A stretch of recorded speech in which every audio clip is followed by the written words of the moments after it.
ਸਾਰਿਆਂ ਨੂੰ ਸਵਾਗਤ ਹੈ ਤੁਹਾਡਾ ਮੇਰੇ ਚੈਨਲ ਉੱਤੇ ਇੱਕ ਵਾਰ ਫਿਰ ਤੋਂ।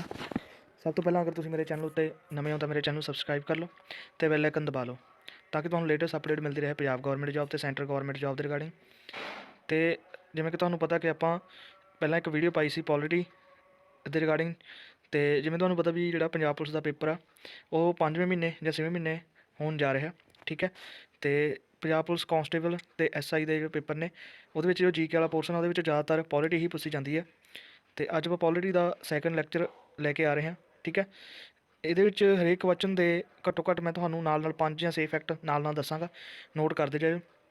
ਤੇ ਬਹੁਤ ਹੀ ਇੰਪੋਰਟੈਂਟ ਕਲਾਸ ਰਹਿਣ ਵਾਲੀ ਆਪਣੀ ਇਹ, ਠੀਕ ਹੈ। ਜੇ ਮੈਂ 20 ਕੁਐਸਚਨ ਕਰਾਏ ਤਾਂ ਤੁਸੀਂ 100 ਕੁਐਸਚਨ ਮੰਨ ਕੇ ਚੱਲਿਓ, ਠੀਕ ਹੈ। ਇਹਦੇ ਵਿੱਚੋਂ ਹੀ ਤੁਹਾਨੂੰ ਕੁਐਸਚਨ ਵੇਖਣ ਨੂੰ ਮਿਲਣਗੇ, ਖਾਸ ਕਰਕੇ ਕਾਂਸਟੇਬਲ ਦੇ ਵਿੱਚ, ਠੀਕ ਹੈ ਜੀ। SI ਦਾ ਲੈਵਲ ਥੋੜ੍ਹਾ ਜਿਹਾ ਉੱਚਾ ਹੁੰਦਾ, ਠੀਕ ਹੈ, ਪਰ ਕਾਂਸਟੇਬਲ ਦੇ ਵਿੱਚ ਮੈਨੂੰ ਲੱਗਦਾ ਵੀ ਇਸ ਤੋਂ ਬਾਹਰ ਕੁਝ ਆਊਗਾ, ਠੀਕ ਹੈ। ਇਹਦੇ ਨਾਲ ਆਪਾਂ ਫਿਰ ਹੋਰ ਵੀ ਵੀਡੀਓਜ਼ ਬਣਾਵਾਂਗੇ, ਠੀਕ ਹੈ। ਤੇ ਆਪਾਂ ਸਟਾਰਟ ਕਰਦੇ ਹਾਂ ਅੱਜ ਦੀ ਵੀਡੀਓ। ਪਹਿਲਾ ਕੁਐਸਚਨ ਆ, ਦਾ ਕਾਂਸਟੀਟਿਊਸ਼ਨ ਆਫ ਇੰਡੀਆ ਫਾਰਮਡ ਬਾਏ। ਜਿਹੜਾ ਕਾਂਸਟੀਟਿਊਸ਼ਨ ਆਫ ਇੰਡੀਆ ਉਹ ਕਿਸ ਦੁਆਰਾ ਬਣਾਇਆ ਗਿਆ ਸੀ, ਠੀਕ ਹੈ।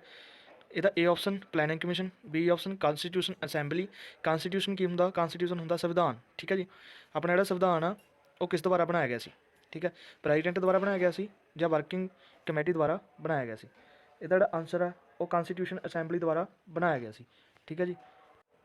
ਹਾਂਜੀ, ਸਭ ਤੋਂ ਪਹਿਲਾਂ ਜਿਹੜਾ ਕਾਂਸਟੀਟਿਊਸ਼ਨ ਬਣਾਉਣ ਦਾ ਆਈਡੀਆ ਸੀਗਾ, ਠੀਕ ਹੈ, ਉਹ 1934 ਦੇ ਵਿੱਚ ਕਿਸ ਦੁਆਰਾ ਦਿੱਤਾ ਗਿਆ ਸੀ? MN ਰਾਏ ਦੁਆਰਾ, MN ਰਾਓ, ਠੀਕ ਹੈ ਜੀ।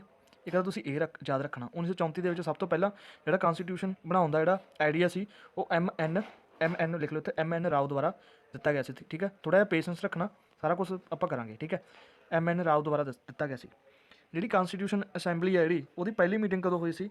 9 ਦਸੰਬਰ 1946 ਦੇ ਵਿੱਚ। ਇੱਕ ਤਾਂ ਤੁਸੀਂ ਇਹ ਯਾਦ ਰੱਖਣਾ। ਦੂਜੀ ਮੀਟਿੰਗ ਹੋਈ ਸੀ 11 ਦਸੰਬਰ 1946 ਦੇ ਵਿੱਚ, ਠੀਕ ਹੈ। ਇੱਕ ਇਹ ਯਾਦ ਰੱਖਣਾ ਤੁਸੀਂ।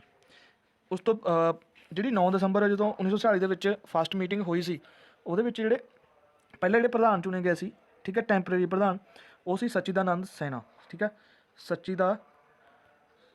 ਸਚਿਦਾਨੰਦ, ਠੀਕ ਹੈ, ਸਪੈਲਿੰਗ ਸੈਨਾ, ਠੀਕ ਹੈ। ਇਹ ਸਾਰਿਆਂ ਤੋਂ ਵੱਡੀ ਉਮਰ ਦੇ ਵਿਅਕਤੀ ਸਨ, ਇਸ ਲਈ ਇਹਨਾਂ ਨੂੰ ਪ੍ਰਧਾਨ ਚੁਣਿਆ ਗਿਆ ਸੀ, ਪ੍ਰੈਜ਼ੀਡੈਂਟ ਚੁਣਿਆ ਗਿਆ ਸੀ ਟੈਂਪਰੇਰੀ, ਠੀਕ ਹੈ। ਫਿਰ ਉਸ ਤੋਂ ਬਾਅਦ ਇਹਨਾਂ ਨੇ ਪੱਕੇ ਤੌਰ 'ਤੇ ਜਿਹੜੇ ਪ੍ਰੈਜ਼ੀਡੈਂਟ ਚੁਣੇ ਸੀਗੇ 11 ਦਸੰਬਰ 1946 ਨੂੰ, ਉਹ ਸੀਗੇ ਡਾਕਟਰ ਰਜਿੰਦਰ ਪ੍ਰਸਾਦ, ਠੀਕ ਹੈ ਜੀ। ਅਤੇ ਆਪਣੇ ਪੂਰੇ ਜਿਹੜਾ ਸੰਵਿਧਾਨ ਆਪਣਾ ਇਹ ਬਣ ਕੇ ਤਿਆਰ ਹੋ ਗਿਆ ਸੀ 26 ਨਵੰਬਰ 1950 ਨੂੰ, ਠੀਕ ਹੈ। 26 ਨਵੰਬਰ 1950 ਨੂੰ ਇਹ ਬਣ ਕੇ ਤਿਆਰ ਹੋ ਗਿਆ ਸੀ। ਅਤੇ ਇਹ ਲਾਗੂ ਕਦੋਂ ਕੀਤਾ ਗਿਆ ਸੀ? 26 ਜਨਵਰੀ 1950 ਨੂੰ, ਠੀਕ ਹੈ। ਅਤੇ 26 ਨਵੰਬਰ 1949 ਨੂੰ ਇਹ ਬਣ ਕੇ ਤਿਆਰ ਹੋ ਗਿਆ ਸੀ। 26 ਨਵੰਬਰ 1949 ਨੂੰ ਇਹ ਬਣ ਕੇ ਤਿਆਰ ਹੋ ਗਿਆ ਸੀ। ਅਤੇ 26 ਜਨਵਰੀ, ਠੀਕ ਹੈ, 1950 ਨੂੰ ਇਹ ਲਾਗੂ ਕੀਤਾ ਗਿਆ ਸੀ ਸੰਵਿਧਾਨ ਆਪਣਾ, ਠੀਕ ਹੈ ਜੀ। ਇਹ ਦੋ ਫੈਕਟ ਨੇ, ਮਤਲਬ ਕਿ 26 ਨਵੰਬਰ ਨੂੰ ਤਿਆਰ ਹੋ ਗਿਆ ਸੀ 1949 ਨੂੰ, ਅਤੇ 26 ਜਨਵਰੀ 1950 ਨੂੰ ਇਹ ਲਾਗੂ ਕੀਤਾ ਗਿਆ ਸੀ। ਅਤੇ ਆਪਣੇ ਸੰਵਿਧਾਨ ਨੂੰ ਬਣਨ ਦੇ ਲਈ, ਠੀਕ ਹੈ, ਆਪਣੇ ਸੰਵਿਧਾਨ ਨੂੰ ਬਣਨ ਦੇ ਲਈ 2 ਸਾਲ ਲੱਗੇ ਸੀ, ਠੀਕ ਹੈ। 11 ਮਹੀਨੇ ਅਤੇ 18 ਦਿਨ ਲੱਗੇ ਸੀ ਆਪਣੇ ਸੰਵਿਧਾਨ ਨੂੰ ਬਣਨ ਦੇ ਲਈ, ਠੀਕ ਹੈ ਜੀ। ਇਹ ਸੀ ਕੁਝ ਫੈਕਟ ਕਿਹਦੇ ਕਾਂਸਟੀਟਿਊਸ਼ਨ ਅਸੈਂਬਲੀ, ਠੀਕ ਹੈ, ਦੇ ਰਿਗਾਰਡਿੰਗ, ਠੀਕ ਹੈ ਜੀ। ਇਹਦੇ ਹੀ ਵਿੱਚ ਇੱਕ ਡਰਾਫਟਿੰਗ ਕਮੇਟੀ ਬਣਾਈ ਗਈ ਸੀ, ਜਿਸ ਦਾ ਕੰਮ ਕੀ ਸੀ? ਸੰਵਿਧਾਨ ਨੂੰ ਡਰਾਫਟ ਕਰਨਾ। ਡਰਾਫਟਿੰਗ ਕਮੇਟੀ, ਠੀਕ ਹੈ, ਡਰਾਫਟਿੰਗ ਕਮੇਟੀ। ਇਹਦੇ ਜਿਹੜੇ ਪ੍ਰਧਾਨ ਸੀ ਉਹ ਸੀ ਡਾਕਟਰ BR ਅੰਬੇਦਕਰ, ਠੀਕ ਹੈ। ਇਹ ਤੁਸੀਂ ਨੋਟ ਕਰ ਲੈਣਾ। ਇਹ 29 ਅਗਸਤ 1947 ਨੂੰ ਬਣੀ ਸੀ, ਠੀਕ ਹੈ ਜੀ, 29 ਅਗਸਤ 1947 ਨੂੰ। ਇਹਦੇ ਜਿਹੜੇ ਟੋਟਲ ਮੈਂਬਰ ਸੀ ਉਹ 7 ਮੈਂਬਰ ਸੀ, ਠੀਕ ਹੈ। 7 ਮੈਂਬਰੀ ਇਹ ਕਮੇਟੀ ਸੀ। ਇਹਦੇ ਪ੍ਰਧਾਨ ਕਿਹੜੇ ਸੀ? BR ਅੰਬੇਦਕਰ। ਅਤੇ 29 ਅਗਸਤ 1947 ਨੂੰ ਇਹ ਬਣੀ ਸੀ। ਇਹ ਤੁਸੀਂ ਸਾਰੇ ਫੈਕਟ ਯਾਦ ਕਰ ਲੈਣੇ ਆ, ਨੋਟ ਕਰ ਲੈਣੇ ਆ, ਠੀਕ ਹੈ। ਇਹ ਕਲਾਸ ਸਪੈਸ਼ਲੀ ਕਾਂਸਟੇਬਲ ਲਈ ਆ, ਪੰਜਾਬ ਪੁਲਿਸ ਕਾਂਸਟੇਬਲ ਲਈ, ਠੀਕ ਹੈ। ਹੁਣ ਵੇਖੋ ਇੱਕ ਕੁਐਸਚਨ ਤੋਂ ਆਪਾਂ ਨੂੰ ਕਿੰਨੇ ਫੈਕਟ ਮਿਲ ਗਏ, ਠੀਕ ਹੈ। ਅਤੇ ਅਗਲਾ ਕੁਐਸਚਨ, ਇਸ ਤੋਂ ਬਾਅਦ ਜਿਹੜਾ ਕੁਐਸਚਨ ਹੈ ਮੋਸਟ ਇੰਪੋਰਟੈਂਟ ਰਾਜੇ, ਦੇਖੋ ਮੈਂ ਜਿੰਨੇ ਕੁਐਸਚਨ ਕਰਾਊਂਗਾ ਨਾ ਉਹਦੇ ਨਾਲ ਜਿੰਨੇ ਫੈਕਟ ਕਰਾਊਂਗਾ, ਪੇਸ਼ੈਂਸ ਰੱਖ ਕੇ ਨੋਟ ਕਰੀ ਜਾਇਓ। ਇਸ ਤੋਂ ਬਾਅਦ ਅਤੇ ਅੱਗੇ ਕੁਐਸਚਨ ਰਾਜੇ ਐਂਟੀ ਡਿਫੈਕਸ਼ਨ ਲਾ ਦੇ ਰਿਗਾਰਡਿੰਗ ਆ।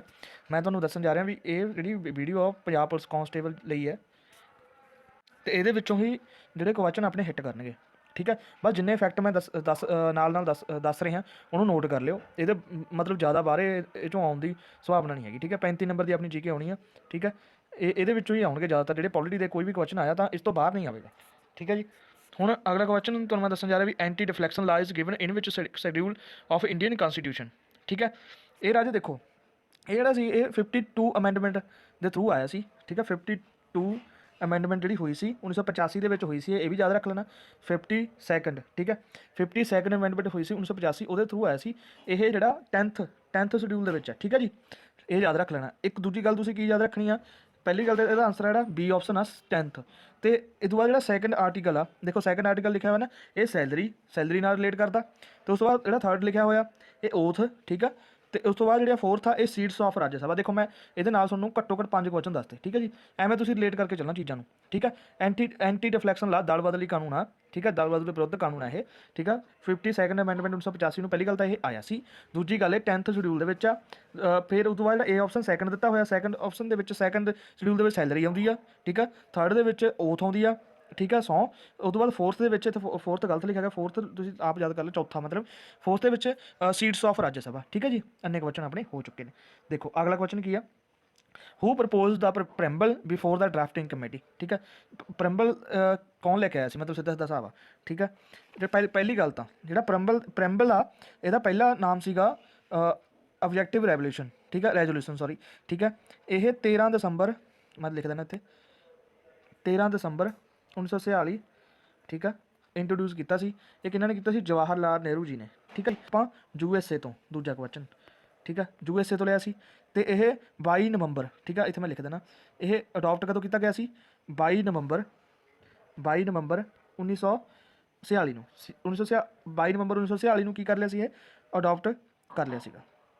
ਠੀਕ ਹੈ ਜੀ, ਤੇ ਅਡੋਪਟ ਕਦੋਂ ਕੀਤਾ ਸੀ, 22 ਨਵੰਬਰ 1947 ਨੂੰ। ਠੀਕ ਹੈ, ਮੈਂ ਪਹਿਲਾਂ 46 ਬੋਲਿਆ ਗਿਆ, ਇੱਥੇ 47 ਆਊਗਾ। ਠੀਕ ਹੈ, ਇੰਟਰੋਡਿਊਸ ਕਦੋਂ ਕੀਤਾ ਸੀ ਇਹ 13 ਦਸੰਬਰ 1946 ਨੂੰ। ਆਈਡੀਆ ਕਿੱਥੋਂ ਲੈਤਾ ਆਪਾਂ, USA ਤੋਂ। ਠੀਕ ਹੈ, ਅਡੋਪਟ ਕਦੋਂ ਕੀਤਾ ਸੀ, 22 ਨਵੰਬਰ 1946 ਨੂੰ ਇਹ ਅਡੋਪਟ ਕੀਤਾ ਸੀ। ਠੀਕ ਹੈ, ਇਹ propose the preamble before drafting committee, ਇਹ ਜਵਾਹਰ ਲਾਲ ਨਹਿਰੂ ਇਹਦਾ ਆਂਸਰ ਆ ਜਾਊਗਾ। ਜਿਹੜਾ BR ਅੰਬੇਦਕਰ ਜੀ ਸੀਗੇ, ਇਹ ਕੀ ਸੀਗੇ, ਡਰਾਫਟਿੰਗ ਕਮੇਟੀ ਦੇ ਕੀ ਸੀਗੇ, ਪ੍ਰਧਾਨ ਸੀਗੇ। ਠੀਕ ਹੈ, ਉਸ ਤੋਂ ਬਾਅਦ ਜਿਹੜੇ BN ਰਾਓ ਜੀ ਸੀਗੇ, ਇਹ ਕੌਣ ਸੀਗੇ, BN ਰਾਓ ਜੀ ਸਲਾਹਕਾਰ ਸੀ ਸੰਵਿਧਾਨਕ ਦੇ। ਠੀਕ ਹੈ ਜੀ, ਤੇ ਇਹ ਮਹਾਤਮਾ ਗਾਂਧੀ ਜੀ ਇਹ ਮੈਂਬਰ ਨਹੀਂ ਸੀਗੇ। ਠੀਕ ਹੈ, ਕਨਸਟੀਟਿਊਸ਼ਨ ਅਸੈਂਬਲੀ ਦੇ ਇਹ ਮੈਂਬਰ ਨਹੀਂ ਸੀਗੇ। ਠੀਕ ਹੈ ਜੀ, ਅੱਗੇ ਆਪਾਂ ਵੇਖਦੇ ਹਾਂ question, which of the following has the power to form new state or to change the border of state. ਠੀਕ ਹੈ, ਕਿਸੇ ਸਟੇਟ ਨੂੰ ਨਵਾਂ ਨਾਮ ਦੇਣਾ ਹੋਵੇ, ਜਾਂ ਸਟੇਟ ਦਾ ਬਾਰਡਰ ਚੇਂਜ ਕਰਨਾ ਹੋਵੇ। ਠੀਕ ਹੈ, ਜਾਂ ਕਿਸੇ ਸਟੇਟ ਤੋਂ ਨਵਾਂ ਕੋਈ ਸਟੇਟ ਬਣਾਉਣਾ ਹੋਵੇ। ਜਿਵੇਂ ਆਪਾਂ ਬਣਾਇਆ ਸੀਗਾ ਆਂਧਰਾ ਪ੍ਰਦੇਸ਼ ਤੋਂ ਤੇਲੰਗਾਨਾ ਬਣਾਇਆ ਸੀਗਾ। ਠੀਕ ਹੈ, ਇਹ ਕੌਣ ਬਣਾਉਂਦਾ, ਇਹ ਬਣਾਉਂਦਾ ਗਾ ਪਾਰਲੀਮੈਂਟ। ਠੀਕ ਹੈ, ਪਾਰਲੀਮੈਂਟ ਦੇ ਵਿੱਚ ਕੀ ਆ ਜਾਂਦਾ ਗਾ, ਇਹ ਵੀ ਦੱਸਦਾ ਤੁਹਾਨੂੰ ਮੈਂ। ਪਾਰਲੀਮੈਂਟ ਦੇ ਵਿੱਚ ਇੱਕ ਤਾਂ ਆ ਜਾਂਦੀ ਆਪਣੀ ਲੋਕ ਸਭਾ। ਠੀਕ ਹੈ, ਲੋਕ ਸਭਾ ਆ ਜਾਂਦੀ ਹੈਗੀ। ਠੀਕ ਹੈ, ਦੂਜਾ ਆਪਣਾ ਰਾਜ ਸਭਾ ਆ ਜਾਂਦਾ, ਤੀਜਾ ਆਪਣਾ ਪ੍ਰੈਜ਼ੀਡੈਂਟ ਆ ਜਾਂਦੇ ਨੇ। ਠੀਕ ਹੈ, ਪਾਰਲੀਮੈਂਟ ਦਾ ਜਿਹੜਾ ਆਰਟੀਕਲ ਆ ਉਹ ਕਿੰਨਾ ਗਾ, 79 ਆ, 79 ਆ। ਰਾਜ ਸਭਾ ਦਾ 80 ਆ, ਤੇ ਲੋਕ ਸਭਾ ਦਾ 81 ਆ। ਇਹ ਯਾਦ ਰੱਖ ਲਿਓ ਪਲੀਜ਼। ਠੀਕ ਹੈ, ਉਸ ਤੋਂ ਬਾਅਦ ਪ੍ਰੈਜ਼ੀਡੈਂਟ ਦਾ ਆਰਟੀਕਲ ਕਿੰਨਾ, 52 ਆ ਰਾਜੇ, ਇਹ ਵੀ ਯਾਦ ਰੱਖ ਲਿਓ। ਇਲੈਕਸ਼ਨ ਕਮਿਸ਼ਨ ਦਾ ਕਿੰਨਾ ਗਾ, ਇਲੈਕਸ਼ਨ ਕਮਿਸ਼ਨ ਦਾ 324 ਆ। ਠੀਕ ਹੈ, ਥੋੜ੍ਹਾ ਜਿਹਾ ਰਫ ਕਰ ਦੇਣਾ ਮੈਂ ਇੱਥੋਂ। ਇਲੈਕਸ਼ਨ ਕਮਿਸ਼ਨ ਦਾ ਕਿੰਨਾ ਗਾ, 324 ਆ। ਠੀਕ ਹੈ, ਪਾਰਲੀਮੈਂਟ ਦਾ ਤੁਹਾਨੂੰ ਮੈਂ ਦੱਸਤਾ 79 ਆ, ਤੇ ਰਾਜ ਸਭਾ ਦਾ 80 ਆ, ਲੋਕ ਸਭਾ ਦਾ 81 ਆ। ਠੀਕ ਹੈ, ਇਸ ਤੋਂ ਬਾਅਦ been where the fundamental duties inserted in Indian constitution, ਜਿਹੜੀ ਫੰਡਾਮੈਂਟਲ ਡਿਊਟੀਜ਼ ਨੇ। ਠੀਕ ਆ, ਉਹ ਕਦੋਂ ਮਤਲਬ ਕਨਸਟੀਟਿਊਸ਼ਨ ਦੇ ਵਿੱਚ, ਇੱਕ ਮਿੰਟ, ਕਨਸਟੀਟਿਊਸ਼ਨ ਦੇ ਵਿੱਚ ਕਦੋਂ ਐਡ ਕੀਤੀਆਂ ਗਈਆਂ ਫੰਡਾਮੈਂਟਲ ਡਿਊਟੀਜ਼। ਠੀਕ ਹੈ, ਪਹਿਲੀ ਗੱਲ ਤਾਂ ਜਿਹੜੇ ਫੰਡਾਮੈਂਟਲ ਡਿਊਟੀਜ਼ ਨੇ ਉਹ ਭਾਗ 51A ਦੇ ਵਿੱਚ ਆਉਂਦੇ ਨੇ। ਠੀਕ ਆ, ਦੂਜੀ ਗੱਲ ਇਹ ਆਪਾਂ ਰਸ਼ੀਆ ਤੋਂ ਲੈਤੇ ਆ, ਰਸ਼ੀਆ ਤੋਂ ਬੋਰੋ ਕੀਤੇ ਆ। ਤੇ ਪਹਿਲਾਂ ਇਹਦੇ ਵਿੱਚ ਜਿਹੜਾ ਆਨਸਰ ਆ ਉਹ 1976 ਆਊਗਾ। ਠੀਕ ਆ, 42 ਅਮੈਂਡਮੈਂਟ ਹੋਈ ਸੀ, ਇਹਨੂੰ ਆਪਾਂ ਮਿੰਨੀ ਕਨਸਟੀਟਿਊਸ਼ਨ ਕਹਿੰਦੇ ਆ। ਠੀਕ ਆ, 42 ਅਮੈਂਡਮੈਂਟ ਨੂੰ ਆਪਾਂ ਮਿੰਨੀ ਕਨਸਟੀਟਿਊਸ਼ਨ ਕਹਿੰਦੇ ਆ। ਫੰਡਾਮੈਂਟਲ ਡਿਊਟੀ ਆਪਾਂ ਕਿਤੋਂ ਲੈਤੇ ਆ, ਰਸ਼ੀਆ ਤੋਂ ਬੋਰੋ ਕੀਤੇ ਆ। ਦੂਜੀ ਇਸ ਤੋਂ ਬਾਅਦ ਗੱਲ, ਇਹ ਭਾਗ 51A 'ਚ ਆਉਂਦੇ ਆ। 1976 ਦੇ ਵਿੱਚ ਇਹ ਮਤਲਬ ਐਡ ਕੀਤੇ ਸੀ। ਪਹਿਲਾਂ ਇਹ 10 ਸੀਗੇ ਤੇ ਫਿਰ 11 ਹੋ ਗਏ। ਠੀਕ ਹੈ ਜੀ, ਤੇ ਇਹ 86 ਅਮੈਂਡਮੈਂਟ ਦੇ ਵਿੱਚ 2002 ਦੇ ਵਿੱਚ ਐਡ ਕੀਤਾ ਗਿਆ ਸੀ। ਠੀਕ ਹੈ, ਜਿਹਦੇ ਵਿੱਚ 6 ਤੋਂ ਲੈ ਕੇ 14 ਸਾਲ ਦੇ ਜਿਹੜੇ ਬੱਚੇ ਨੇ ਉਹਨਾਂ ਦਾ ਜਿਹੜਾ ਉਹਦੇ ਮਾਂ ਪਿਓ ਦੀ ਡਿਊਟੀ ਆ ਉਹਨਾਂ ਨੂੰ ਪੜ੍ਹਾਉਣਾ। ਠੀਕ ਹੈ ਜੀ, ਤੇ ਇਹ ਮੈਨੂੰ ਲੱਗਦਾ ਤੁਹਾਨੂੰ ਸਮਝ ਆ ਗਿਆ ਹੋਊਗਾ। ਠੀਕ ਹੈ, ਇਹ ਕੁਐਸਚਨ ਦਾ ਮਤਲਬ ਕੀ ਆ ਵੀ ਜਿਹੜੀ ਫੰਡਾਮੈਂਟਲ ਡਿਊਟੀਜ਼ ਨੇ ਉਹ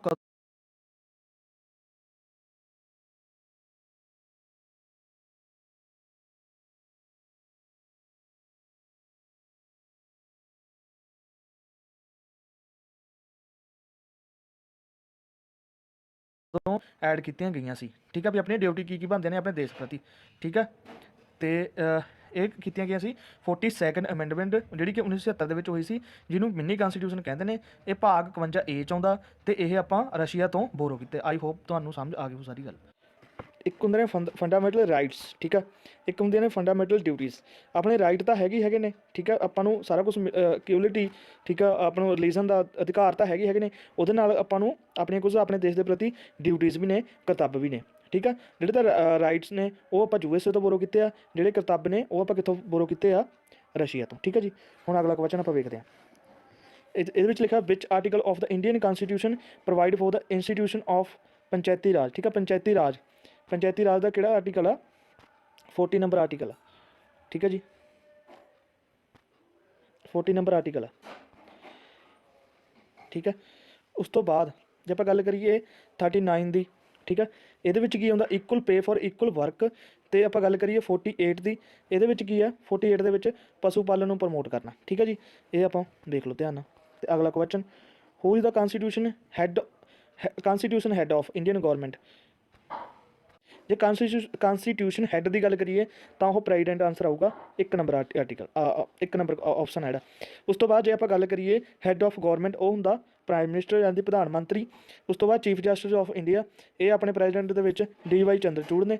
ਉਸ ਤੋਂ ਬਾਅਦ ਜਿਹੜੇ ਅਟਾਰਨੀ ਜਨਰਲ ਨੇ, ਠੀਕ ਹੈ, ਕਿਸੇ ਵੀ ਸਦਨ ਵਿੱਚ ਜਾ ਕੇ ਬੈਠ ਸਕਦੇ ਨੇ, ਪਰ ਇਹ ਵੋਟ ਨਹੀਂ ਦੇ ਸਕਦੇ। ਪਰ ਇਹਨਾਂ ਕੋਲ ਹੱਕ ਸਾਰੇ ਹੁੰਦੇ ਨੇ, ਜਿਵੇਂ ਕਿ ਮਿਨਿਸਟਰ ਕੋਲ ਹੁੰਦੇ ਨੇ, ਪਰ ਇਹ ਵੋਟ ਨਹੀਂ ਦੇ ਸਕਦੇ। ਠੀਕ ਹੈ ਜੀ, ਇਹ ਕਿਸੇ ਵੀ ਸਦਨ ਵਿੱਚ ਜਾ ਕੇ ਬਹਿ ਸਕਦੇ ਨੇ, ਅਟਾਰਨੀ ਜਨਰਲ। ਠੀਕ ਹੈ, ਹੁਣ ਆਪਾਂ ਅਗਲਾ question, how many member can we nominate for both the houses of parliament by the president. ਠੀਕ ਆ, ਇਹ ਪਹਿਲਾਂ 14 ਹੁੰਦੇ ਸੀ ਤੇ ਹੁਣ ਲੋਕ ਸਭਾ ਦੇ ਵਿੱਚੋਂ ਕੱਟ ਕੇ ਹੁਣੇ ਸਿਰਫ 12 ਰਹਿ ਗਏ। ਠੀਕ ਹੈ ਜੀ, 12 ਜਿਹੜੇ ਮੈਂਬਰ ਨੇ ਨੋਮੀਨੇਟ ਕੌਣ ਕਰਦਾ? ਰਾਸ਼ਟਰਪਤੀ ਖੁਦ ਕਰਦਾ।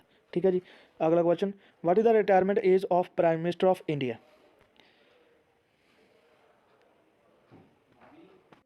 ਅਗਲਾ ਕੁਐਸਚਨ ਕੀ ਆ? What is the retirement age of prime minister of India. ਠੀਕ ਹੈ ਜੀ, ਪਹਿਲਾ ਆਪਸ਼ਨ ਹੈਗਾ 60 ਸਾਲ, ਦੂਜਾ ਆਪਸ਼ਨ ਹੈਗਾ 70 ਸਾਲ, ਤੀਜਾ ਆਪਸ਼ਨ ਹੈਗਾ 80 ਸਾਲ, ਚੌਥਾ ਆਪਸ਼ਨ ਹੈਗਾ ਨੋ ਲਿਮਿਟ।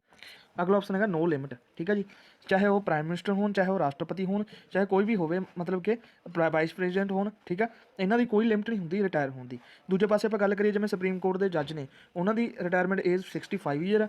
ਹਾਈ ਕੋਰਟ ਦੇ ਜੱਜਾਂ ਦੀ 62 ਈਅਰ ਆ। ਜੇ ਡਿਸਟ੍ਰਿਕਟ ਔਰ ਸੈਸ਼ਨ ਕੋਰਟ ਦੇ ਜੱਜਾਂ ਦੀ ਗੱਲ ਕਰੀਏ ਤਾਂ ਇਹ 60 ਸਾਲ ਹੁੰਦੀ ਹੈ। ਠੀਕ ਹੈ ਜੀ, ਉਸ ਤੋਂ ਬਾਅਦ ਜੇ ਗੱਲ ਕਰੀਏ ਵੀ ਪ੍ਰਾਈਮ ਮਿਨਿਸਟਰ ਕਿੰਨੇ ਵਾਰ ਚੋਣ ਲੜ ਸਕਦਾ, ਇਹ ਵੀ ਅਨਲਿਮਿਟਡ ਵਾਰ ਦੀ ਚੋਣ ਲੜ ਸਕਦਾ। ਜਿਵੇਂ ਆਪਾਂ ਗੱਲ ਕਰੀਏ ਵੀ ਅਮਰੀਕਾ ਦਾ ਰਾਸ਼ਟਰਪਤੀ ਜਿਹੜਾ ਉਹ 2 ਵਾਰ ਹੀ ਚੋਣ ਲੜ ਸਕਦਾ, ਜਿਹੜਾ ਉਹਨਾਂ ਦਾ ਸਮਾਂ ਕਾਲ ਹੁੰਦਾ ਉਹ 4 ਸਾਲ ਹੁੰਦਾ।